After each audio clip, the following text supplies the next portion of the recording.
এটা আমি দেখো বন্ধুরা মটন রান্না করছি। কে কে খাবে চলে এসো, লেট হয়ে গেলে আর পাবে না।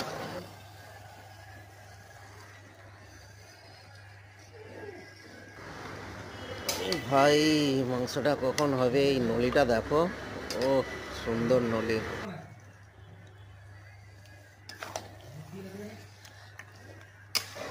আর মাংসটাকে নেড়ে চেড়ে ভালো করে হাড্ডিটা দেখো, এত বড় রেখে দিয়েছি, কত বড় নলি আর এত গরম। উফ, আমার তো ঘাম ছুটে গেল।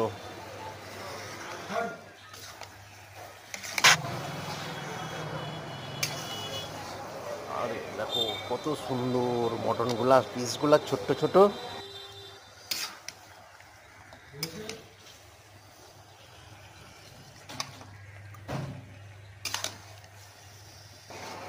কাঁধে কাঁধে জিভে জল আসছে দেখে, সত্যিকারের মটনটা জিভে জল আসার মতনই। আর এই ভিডিওটা আমি রাস্তায় এডিট করে ফেলেছি দাঁড়িয়ে দাঁড়িয়ে। চলো বাই। দেখো কত সুন্দর একটা গ্রেভি তৈরি হয়ে গেছে, একদম মাংসটা ভালো রান্না হয়ে গেছে। ফাইনালি যদি ভিডিওটা এডিট করতে করতে দেখাতে পারতাম খুবই ভালো লাগতো, যে আমি রাস্তাতেই এডিট করে নিচ্ছি। এটাই আমার ট্যালেন্ট।